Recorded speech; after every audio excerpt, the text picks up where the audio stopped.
Bismillahirrahmanirrahim. Assalamualaikum warahmatullahi wabarakatuh. Perkenalkan, nama saya Pina. Kami dari kelompok 1. Pada kesempatan kali ini, saya beserta teman kelompok saya akan menjelaskan tentang kasus-kasus konservasi yang sukses dan yang bermasalah di Indonesia. Bagaimana kasus-kasus konservasi yang berhasil di Indonesia? Yang pertama, kawasan konservasi Taman Hutan Raya Sulawesi Tengah. Nah, Taman Hutan Raya merupakan kawasan pelestarian alam yang ditetapkan untuk tujuan koleksi tumbuh-tumbuhan atau satwa yang mengalami atau bukan alami, dari jenis asli ataupun bukan asli, yang dimanfaatkan bagi kepentingan penelitian, ilmu pengetahuan, pendidikan, penunjang budidaya tumbuhan atau satwa, budaya, pariwisata, dan rekreasi. Yang kedua, bagian B, Tahura, Sulawesi Tengah. Tahura, Sulawesi Tengah, Sulteng merupakan salah satu kawasan pelestarian yang dikukuhkan melalui keputusan Menteri Nomor 24/KPTS 2/199 seluas 7,128 ha. Merupakan penggabungan dari cagar alam Poboya, Hutan Lindung Paneki, dan Taman Wisata Alam Kapopo. Lokasi penekan penghijauan nasional. Secara administratif termasuk di wilayah Kota Palu dan Kabupaten Donggala. Bagian ketiga, bagian C, bentuk strategi pengelolaan kawasan Tahura Palu. Nah, strategi pengelolaan tanah Hutan Raya Palu sebagai kawasan wisata alam. Bahwa bentuk pengelolaan Tahura dibagi ke dalam beberapa blok penataan area kawasan Tahura Palu, yaitu yang pertama blok pelindungan, yang kedua blok pemanfaatan, dan yang terakhir blok lainnya. Sementara itu, strategi dalam pengelolaan Tahura Palu sebagai kawasan, yang pertama wisata alam, yang kedua menjalin kerjasama, dan yang terakhir kepariwisataan alam dengan investor swasta, perguruan tinggi, pemerintah desa atau kelurahan, masyarakat sekitar Tahura. Bagian D, model yang dapat ditetapkan dalam pengelolaan kawasan Tahura. Yang pertama adalah integrative atau conservation and development projects atau proyek pelestarian dan pembangunan terpadu, atau seperti model pengelolaan cagar biosfer atau biosfer reservoir. Beberapa asumsi dan ciri-ciri pendekatan ini: yang pertama, pelestarian tidak akan berhasil bila tidak dikaitkan dengan peluang ekonomi dan peluang menanamkan modal untuk orang-orang yang mata pencariannya mengancam keutuhan suatu kawasan lindung. Yang kedua, harus meluruskan kebijakan tata guna tanah dan prakteknya. Dalam arti, batas kawasan harus diberi tanda yang jelas, dibentuk daerah penyangga, dan hak milik yang jelas dan tegas harus dijamin. Assalamualaikum warahmatullahi wabarakatuh. Perkenalkan, nama saya Nanda Sukumar, Stambuk A22120-29. Selanjutnya, fungsi dan manfaat Taman Hutan Raya. Banyak manfaat yang diberikan dengan hadirnya Taman Tahura, misalnya sebagai tempat untuk berkumpul dan bersosialisasi sesama manusia dan lingkungannya, serta sebagai pensuplai oksigen di suatu wilayah. Salah satu pemanfaatan Tahura yang penting adalah menjaga ekosistem alam di suatu daerah. Selain memberikan manfaat, tujuan dari dihadirkannya Taman Hutan Raya atau Tahura adalah untuk menjaga terjaminnya kelestarian kawasan hutan dan ekosistemnya, serta terbinanya koleksi biodiversitas baik flora maupun faunanya. Selain itu, Tahura berpotensi pula sebagai penyimpan sumber daya alam dan tujuan lainnya, tentu untuk menunjang berbagai kegiatan manusia seperti penelitian, edukasi, sosial dan budaya, serta pengembangan masyarakat dan adat istiadat. Selanjutnya, masalah dan tantangan pengelolaan Tahura. Konservasi sumber daya genetik sangat menentukan keberhasilan pemanfaatan Tahura. Hal ini dikarenakan konservasi sumber daya genetik di hutan tropis mempunyai hubungan yang erat, tidak hanya dengan pemulihan pohon, silvikultur hutan, dan konservasi alam, tetapi juga dengan peraturan perundangan, politik, dan keseluruhan rencana pembangunan. Oleh karena itu, perlu dilakukan dekonstruksi orientasi konservasi sumber daya genetik di mana tahura dapat memegang peranan penting dalam kegiatan kelestarian ekosistem. Selanjutnya, kasus konservasi yang bermasalah. Permasalahan kasus konservasi di hutan Indonesia.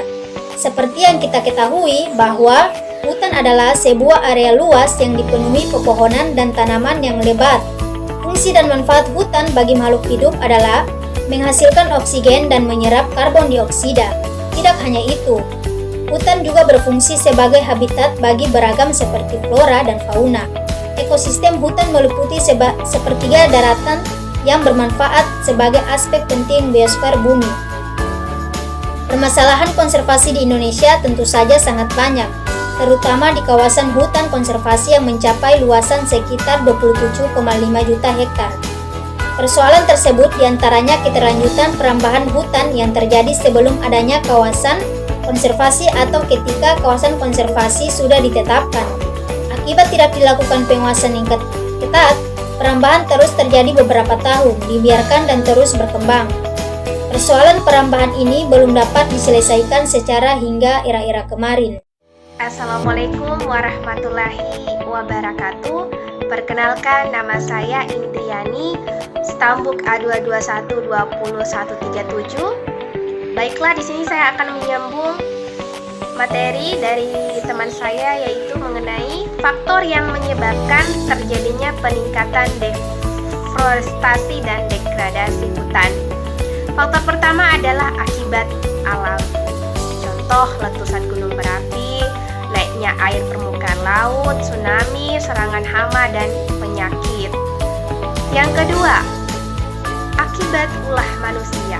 Contoh, kebakaran hutan, penebangan liar, perladangan berpindah, perkebunan monokultur, perkebunan kelapa sawit, konversi lahan gambut menjadi sawah, pertambangan, transmigrasi. Yang faktor ketiga, akibat kebijakan. Yang keempat, lemahnya penegakan hukum. Faktor kelima, kebijakan ekonomi. Yang keenam, perubahan politik. Yang ketujuh, lemahnya kelembagaan pembangunan kehutanan. Lemahnya kelembagaan pembangunan kehutanan ini dibagi lagi menjadi tiga. Lemahnya hubungan pusat daerah, itu yang pertama. Kemudian lemahnya koordinasi antar lembaga. Yang ketiga, kurang berkembangnya lembaga lokal. Faktor kedelapan adalah masalah ketidakadilan. Kesembilan, kesejahteraan masyarakat lokal semakin rendah. Solusi permasalahan hutan di Indonesia. Pertama, sosialisasikan kepada seluruh generasi muda itu mengenai pentingnya menjaga Indonesia untuk kehidupan yang akan mendatang. Kemudian, peran orang tua itu sangat diperlukan dalam rangka menciptakan bibit unggul generasi muda yang dapat menyelamatkan dunia. Yang ketiga, peran sekolah ini sangat berperan penting dalam mewujudkan Indonesia hijau kembali.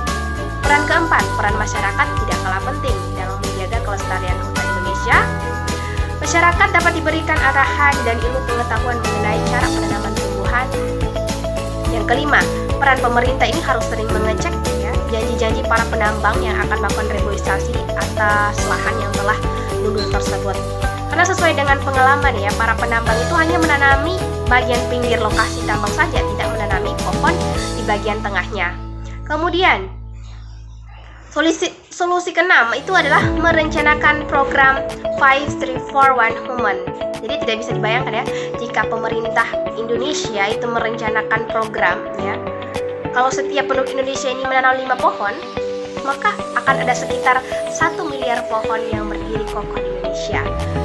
Peran ketujuh adalah pemerintah itu harus mengurangi perizinan pertambangan dan juga perkebunan yang jika kita biarkan terus-menerus akan rusak. Kemudian yang kedelapan, pemberdayaan masyarakat pesisir agar mau mereboisasi hutan mangrove yang telah rusak. Kemudian pengelolaan hutan di Indonesia. Pengelolaan hutan itu bukan hanya sekedar menetapkan hutan sebagai pelindungan tanah, iklim, sumber air dan pemenuhan kebutuhan akan kayu dan produk lainnya, tetapi pengelolaan hutan harus ditunjukkan untuk mendayagunakan semua lahan demi kepentingan negara, bahkan negara lain juga. yang dimana sesuai dengan rujukan pengelolaan hutan ya, bab 5 pasal 21 Undang-Undang nomor 41 tahun 1999, pengelolaan hutan meliputi yang kegiatannya yaitu tata hutan dan penyusunan rencana pengelolaan hutan yang pertama, yang kedua pemanfaatan hutan dan penggunaan kawasan hutan, yang ketiga rehabilitasi dan reklamasi hutan, yang keempat perlindungan hutan dan konservasi alam. Baik, terima kasih. Saya serahkan kepada teman saya. Bismillahirrahmanirrahim. Assalamualaikum warahmatullahi wabarakatuh. Perkenalkan, nama saya Hidayanti Samsaes, Tambuk A 2120135. Baik, di sini saya akan melanjutkan materi dari saudari Indriani, yaitu tentang keuntungan melindungi hutan Indonesia. 1. Memberikan keuntungan finansial bagi masyarakat. Masyarakat sekitar hutan mendapatkan peluang ekonomi lainnya ketika mereka mengembangkan kawasan hutan tersebut sebagai tujuan wisata.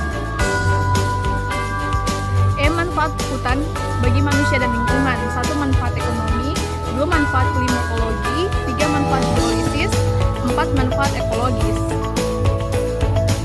Dampak peningkatan produksi hutan.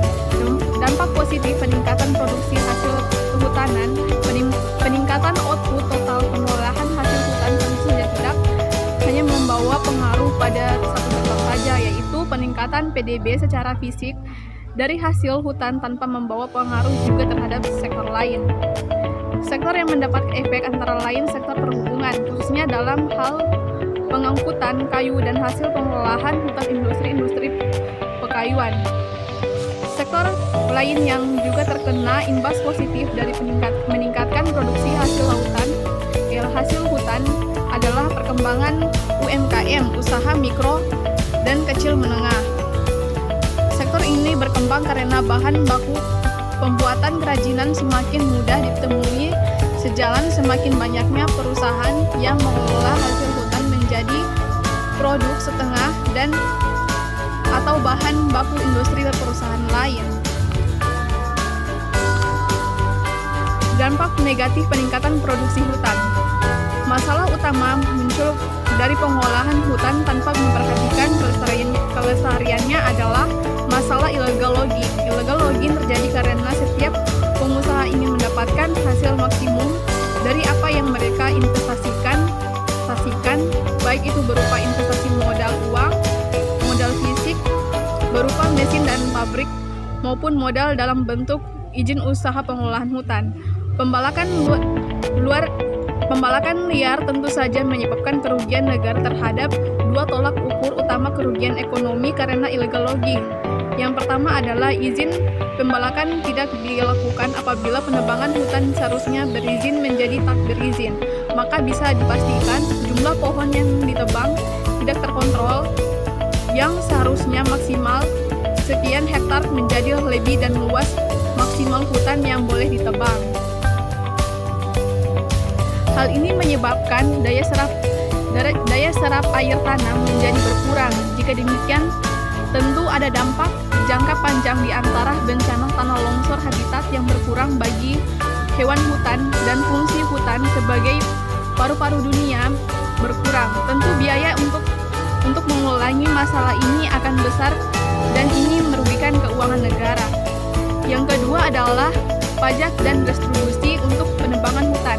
Tentu saja pajak dan retribusi pembalakan liar akan masuk kantong para makelar pembakaran liar, tidak masuk ke kas negara. Tentu saja hal ini merugikan keuangan negara. Pada web kontan Co.id disebutkan bahwa kerugian negara ditaksir 182, triliun akibat kegiatan pembalakan liar di Provinsi Kalimantan Tengah dan Provinsi Kalimantan Timur.